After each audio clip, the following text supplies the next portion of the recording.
Hi, everyone. Good morning, afternoon, evening, whenever you're watching this. I am Lola Adeyemo, founder and CEO of EQI Mindset. EQI Mindset is from equity and inclusion, and I work with organizations around building inclusive workplaces and optimizing the inclusive groups that they have, primarily employee resource groups. But I host this series called ERG, Employee Resource Group Resource Series, because it's a way for us to just, based on the topics that are relevant, based on the resources that are needed, I like to bring, people, platforms, companies together to discuss what I know will be very helpful to ERG leaders, DEI leaders within companies. So I am looking forward to having this session. And if you are on these and you see the description, you are able to access previous episodes of the ERG research session that we've had over the last 7-8 months now. But I'm looking forward to my conversation with Ed today because even the topic itself, we're just talking about this before I went live, has drawn a lot of comments and interest. And I think I am also interested in these, even though we've talked a little bit about it. So I'll let Ed introduce himself. Hi, Ed. Do you want to share a little bit about yourself, your background, and your work? Thanks, Lola. So nice to be here. Thank you for having me, and welcome everybody. So yes, I'm Ed Fraunheim. I am a journalist and writer by background. I studied workplace culture for most of my career, and that included spending about 6 years at Great Place to Work, which is a research and consulting firm that puts together the Fortune 100 Best Companies to Work For list every year. So I got a chance to meet with some of the most high road companies in the world, some really wonderful leaders and companies there. And then I grew more and more interested in masculinity matters. In my own life and my challenges showing up as a man and fitting into these expectations as a man, but also in the workplace and in the research I was doing, a Great Place to Work, and then beyond, also in the world. So in 2020, I co-authored a book called Reinventing Masculinity, The Liberating Power of Compassion and Connection. And it talks about how men are called to evolve today and are evolving from a cramped, unhealthy version of manhood to one that really frees men and all those around them to live fuller, healthier, even soulful lives. So that was a foundation. And then I got together with a collaborator and fellow author, Jennifer Kahnweiler, and she's a pioneer author of books, including The Introverted Leader, she's an advocate for introverts in the workplace. And we kind of created a Reese's peanut butter cup, Lola. Basically, like she brought the chocolate of introversion, and I brought the peanut butter of masculinity and some gender topics. And we kind of studied this topic around masculinity and introversion, but also gender more widely. Okay, so that's the research we'll definitely be hearing more about. But thank you for giving us a little bit about your background. I think I didn't even know you were a journalist. So that's good You to always know. learn new things, right? I know when I hear that, I was like, oh, that makes sense. You're just curious about extracting information and data and then sharing it with people. I was like, oh, yeah, that's what he does. Yep. um, yeah, so let's talk about your insights, right? You mentioned the work, the research that you did, and then some of those insights that you got on introversion, gender, and specifically masculinity. Can you share a little more about that? Yes. So it starts, you might say, with this concept that I and my co-author Ed Adams in our book Reinventing Masculinity talked about. We talked about a liberating masculinity, and that's a version of manhood that allows men to have more roles they can play, not just and also more ways of relating. So not just being stoic and competitive and isolated, really self-reliant to the point of not having many friendships or connections. This allows men to be more emotionally expressive, more connected to others, more compassionate, and to really thrive in today's workplace. And what I came to see as I connected with Jennifer is that introverted men are really well positioned to evolve into this healthier, modern masculinity. And so Jennifer and I together, we generated an op-ed in the Houston Chronicle called "Now is the Time for Quiet Men," and we put together a session for SHRM where we talked about this, and we studied a number of introverted, successful men, including like the president of Rutgers, Jonathan Holloway. We also talked to some leaders at biotech firms and the tech world, but also in the realm of venture capital. And so what we learned was their challenges as well as their strategies for success. And we also noted that these qualities of quiet men really make them a great fit for the emerging work world. So we looked at both male and female introverts over time. We haven't really studied the non-binary folks in terms of their introversion, but what we learned is that one size does not fit all for introverts. In other words, it's important to look at dimensions of identity, including gender, because introverts of different genders face different hurdles, and they have some different strategies as they deal with a workplace that really has catered to the loud and mostly to extroverts and also to men. So it's a hopeful time, but also one that we need to pay more attention to for introverts to help them thrive and then help everyone around them thrive.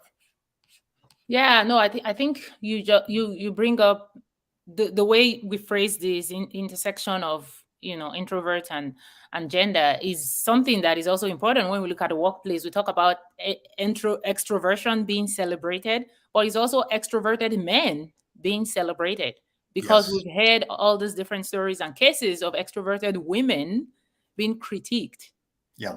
right, Yes. in the workplace. So I think that's interesting, because elevating the fact that gender and these extro or introversion plays a huge role. I see a lot Yeah. of people are on live. So if you have any question as we go ahead, please drop it in the chat. I'm looking at the comment section and I will bring it up for Ed. But so tell us a little more about some of the questions that you had answered from the research Okay. that you did. Well, maybe one of the first ones is that you kind of got to, and I hinted at it before, is why even talk about men at all? Because isn't it a man's world still at work? And Jennifer and I were very concerned about that. But what we learned is that quiet men haven't typically been the ones running the show. They haven't been reinforcing the patriarchy, if you will. In fact, we found that they often experienced a lot of marginalization themselves, where their ideas have been discounted. They've been seen as slow or passive or Right. meek. Often though, they have had a lot of great ideas, and they've often acted. One thing that we found is they often act as allies for other less powerful peers, Right. whether it's women, people of color, LGBTQ folks. So this is an interesting point. And we also learned that their qualities, and introverts generally, but we'll point out for the men here, that their qualities are really good for the world that's becoming faster, flatter, and more fairness focused. In other words, quiet men, they listen. They're good at listening. They stay calm. They connect more deeply to peers, and they think deeply about problems. These are really superpowers in a world that's becoming more volatile, that's decentralized, where we're having teams that go across boundaries and cross-functional, and that we're more and more focused on equity in the wake of Me Too and Black Lives Matter. So these are really superpowers today. And yet men still have a bunch of challenges when they're introverts. Right. Right. And I think looking at it in this context also helps to, the whole notion of man up, right, is also speaking to a man who is not extroverted. Because when people say man up, that means a man who is not loud and, Yeah, authoritarian will be seen as you're not man enough. And then exactly. a woman who is a different way or who is more introverted is seen as you need to be like an extroverted man. Yeah. Yeah, those are great points, Lola. And that's one of the things that we saw is one of those challenges for introverted men is exactly that. And one of our interviewees that we spoke to, Chris Jones, who's a technology product leader, he's an introverted guy, and he was saying that for years it was really challenging because he was expected to be large and in charge, kind of that man up concept you just spoke to, and it was very draining, very taxing for him because that's not who he was. He was more comfortable in the smaller settings and connecting and having deeper conversations, not like being charismatic in front of a big room, say. And that's one of the challenges is how do you deal with that sense of your manhood being challenged? Also, you're not supposed to be emotionally vulnerable as a guy, and to have deeper relationships. So when people like Chris have those kinds of connections at work, it's kind of frowned upon or seen as kind of, womanly, which is really an awful way, but that's kind of the way that the patriarchy, these longstanding expectations of men, they are about diminishing women. So these are some of the challenges men have had when they're quiet. And you pointed out some of for women too, that women have a tightrope to walk, as some people put it. And Jennifer has written about this. They're supposed to be being very bright and sunny, and also to be caring and have a smile on their face, right? When introverted women often don't have that natural expressivity to their face, so they're considered cold and unfeeling. And there's a great quote that I learned from another person who studied this introversion of the intersection of introversion and gender, an author named Heidi Kasevich. She wrote that when women introverts are trying to so hard fit into this extroverted sexist culture, she wrote this, that their health suffers. She said, the tremendous effort that it takes to be both respected and liked constitutes a serious threat to their well-being. So this introversion bias, this combined with the sexism, is just really hard on people, but women as well as men, introverts. Right.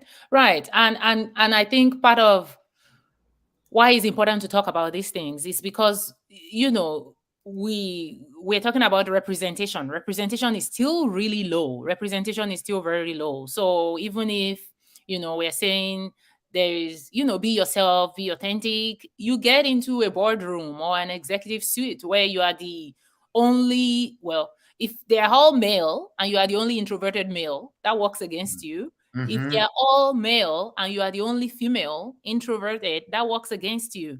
And then you get into this cycle of trying to be more like what is supposed to be. And there are situations where you need to do that in order to get things done, in order to Mm-hmm. really fit into that space. You have to make some adjustment, but it's not sustainable, right? It's part Right. of what you're saying. It takes a wellness toll on you eventually because it's not Exactly. natural. Yeah.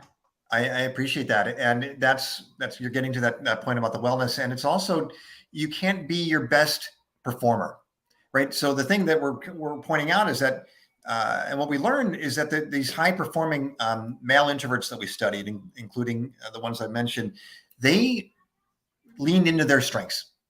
For example, there's a great story of one of the fellows, Josh Crawford, who's an executive at Synchrony, a financial services company.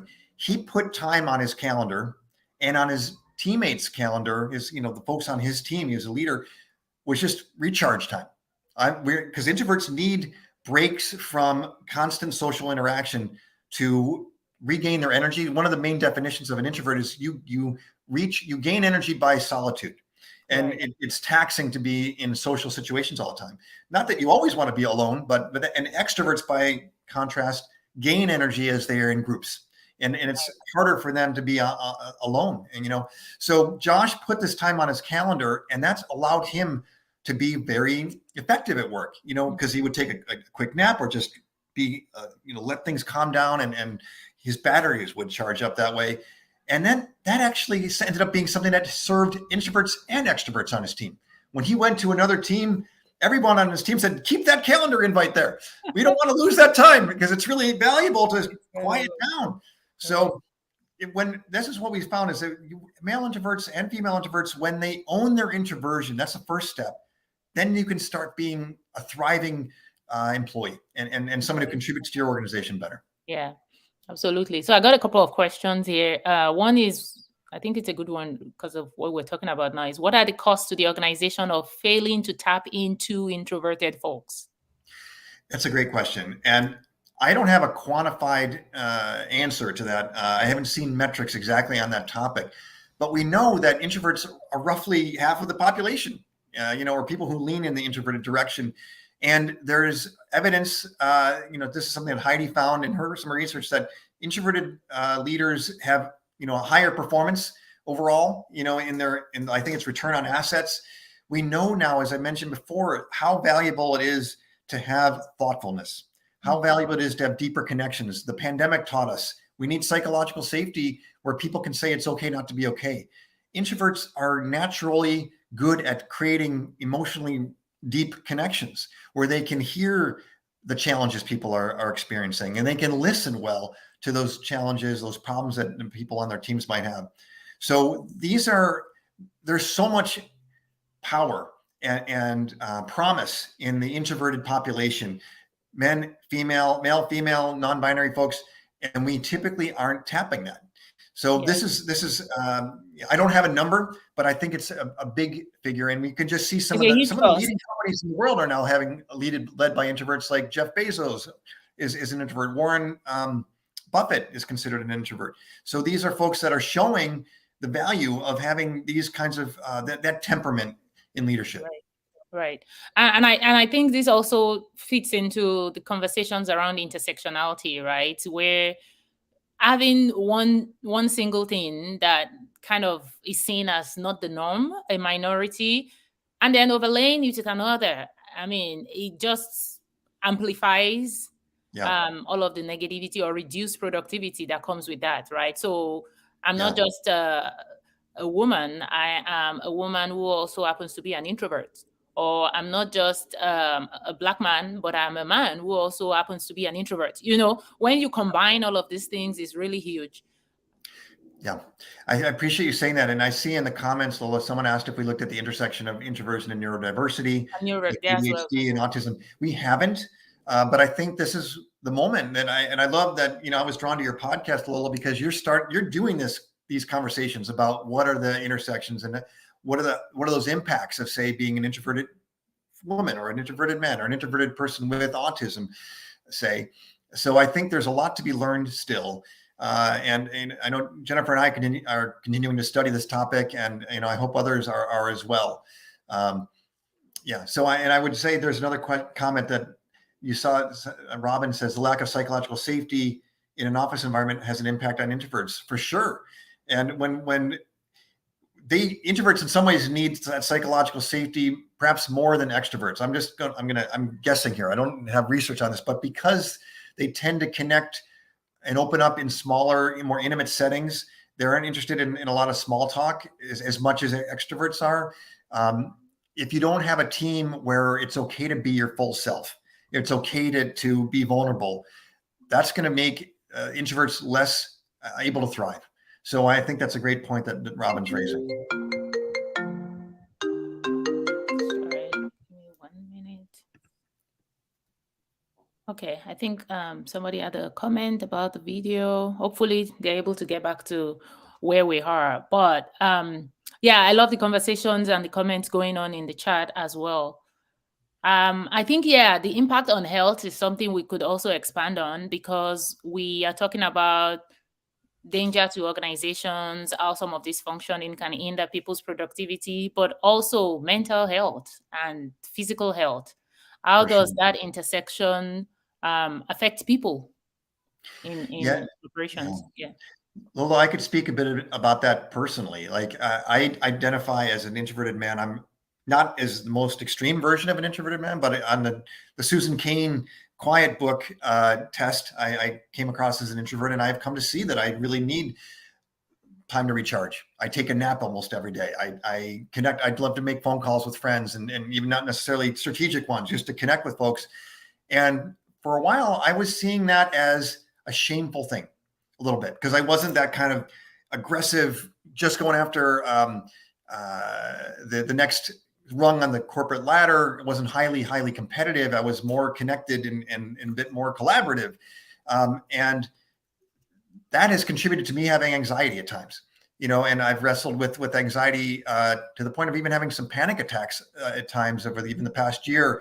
And I think having to really own my introversion and celebrate it and realize that these ideas of connecting with other, of taking time out, of not being go and achieve all the time are strengths.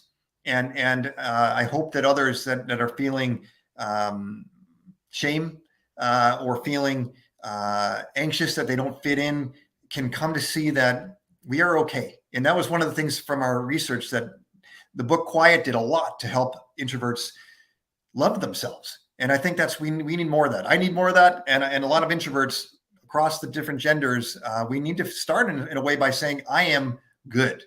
I'm not weird for being an introvert. And there's a lot that I have to offer. Yeah, exactly. And having conversations like these, I think, in the open, and maybe, capturing some of the voices and the quotes and some of the well-known leaders that identify as some of these things is really important, because it helps people see that it's okay. I don't need to Mhm. try and fix myself. I can lean Yes. into what I have or how I Yes. exist. And Yeah. there's still strength in that. So I think we're kind of going into the last 10 minutes. And so I wanted to bring it back to employee resource group leaders and DEI leaders who work within these large organizations. Yeah. Um, the key focus of these sessions is to bring conversations, bring resources, bring tools and new insights. If you're thinking of ERG leaders, I don't know if for people on the call, if you're familiar with employee resource groups, these are like a part of the DEI team.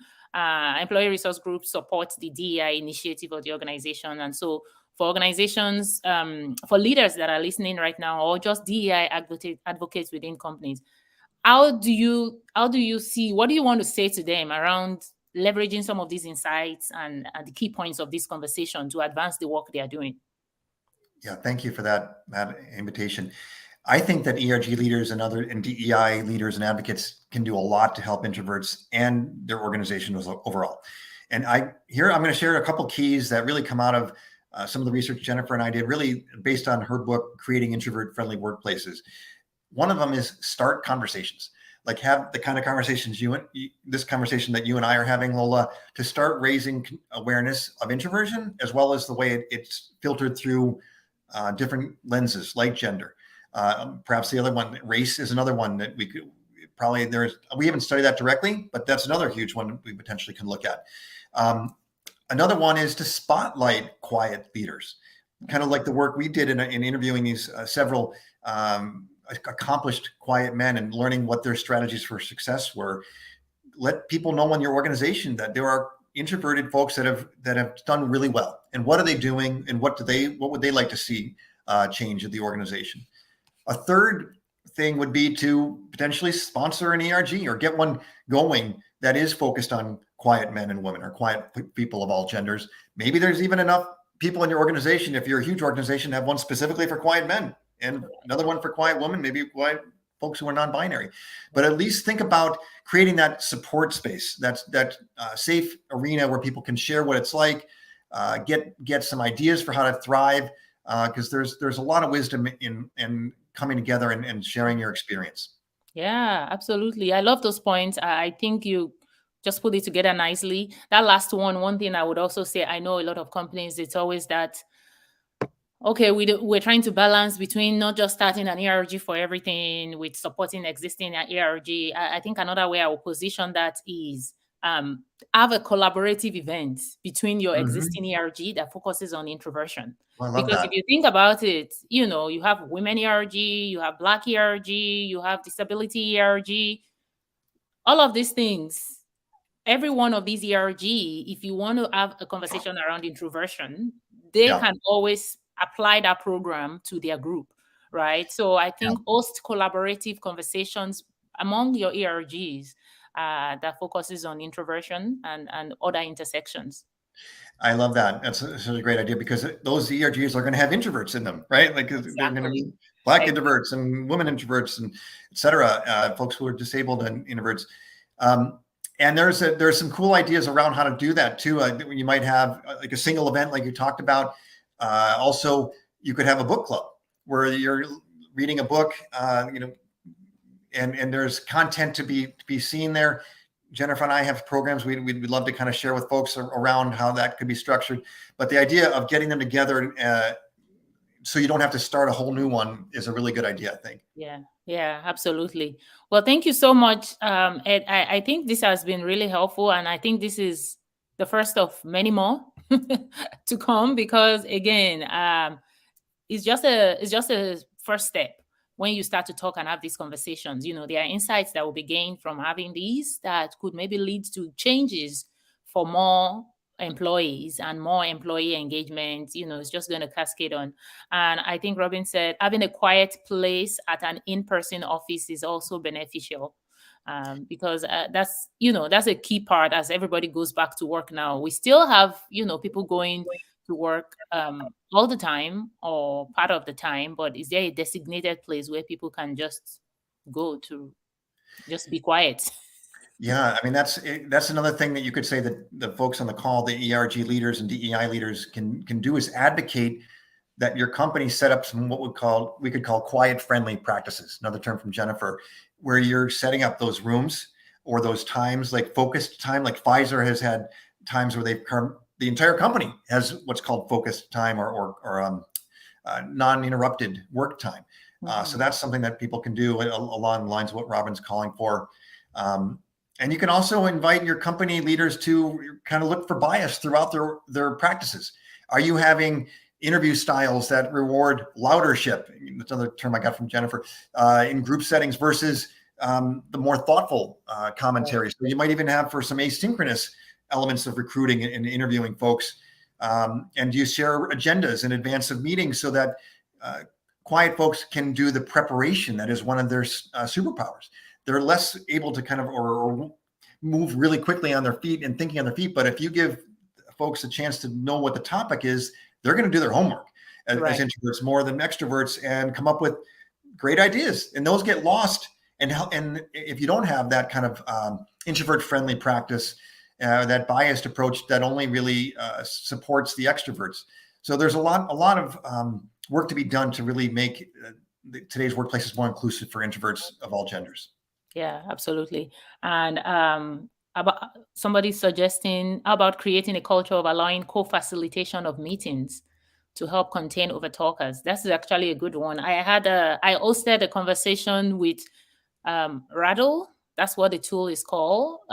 It's a meeting facilitation tool. So if you want to go back to the previous ERG resource sessions, we had this conversation around a tool that comes into the meeting and actually gives people a measured meter if you have been talking too much. Oh, interesting. I love that. I've never heard of it. Collaborative meetings, not a presentation where one person is expected to talk. But if there's a meeting where you want people engaged, there's a built-in meter that comes into the meeting and kind of tells everybody, hey, you've talked about 80% of the time. So that's awesome. Text. Yeah, sorry. I can't see the name of some people putting comments. So I wonder if she's actually on the call right now. But Rattle and all of the stuff they have coming up, they are still putting it all together. But I think virtual meeting especially needs some help here, because if introverts are on the call, you're missing out on a lot of impactful contributions on the virtual meetings. Another good practice or practices there are breaking people into small groups. So it's not just the one big group where extroverts are more comfortable sharing. And we can often do that in breakout groups in Zoom and other tools, Teams, and also giving time for written reflection. Get in, not just asking for questions, but saying, everybody now take 2 minutes. And what are you struck by? What are your questions? That kind of invites introverts to, and have put it in the chat, say, or so it gives multiple modalities so that folks that are more prone to be thoughtful and need a little time to reflect can do that and get their voices into the conversation. Yeah, and I even like the idea of breakouts. I've been to workshops where that is even done in person, right? Yep. Spread out the questions, and then allow people to join specific groups where you're only discussing one question. And that way, it's a group of 4 or 5, as opposed to a room of 50 people where somebody might not speak up. You get a way to get people to voice out their contribution in person. So there are Zoom tools that track percentage of time. Okay, that's cool. I love that the technologies are catching up. I think 2020, 2021 provided a lot of opportunity for tools to test a lot of technology, right? I also want to shout out, I see Michael Moon, an old friend of mine, talking about including the question of introversion within the disability ERG intersectionality. So go, Michael. We should catch up again soon. And another friend of mine, David Huffman's here on the call. I don't know. I didn't see what David said, but he's a friend from Buffalo, real old friend. So neat to see everyone here. Yeah, thank you so much, everyone, for joining live. If you are not watching this live, if you're watching the replay, you can still put your comments on. Ed and I would monitor the comments. If you have questions, LinkedIn is the easiest way to get hold of myself or Ed. if you have follow-up questions. But I also know that, Ed, do you want to share an email if people wanted to reach out to Yeah, you? I don't know how I can put my email. Maybe you can do it for me here, Lola. But I would love to share some resources that Jennifer Conwell and I have generated. Some video clips that go into this topic more, like an interview with the president of Rutgers and how he has tapped into his quiet man superpowers, as well as some free chapters from our books. So Okay. if you Put can it in the email me. private chat, and then I'll Oh, okay, that's a good post idea. it in the public. And I'll say it out loud for folks that can't see the chat, but it's ed.frauenheim@gmail.com. And so that's ed.frauenheim@gmail.com. And I just want to add, Lola, thank you for having me. And everyone here is really part of this movement to help introverts and quiet men, quiet people of all genders. And when we help the quiet people thrive, everyone benefits.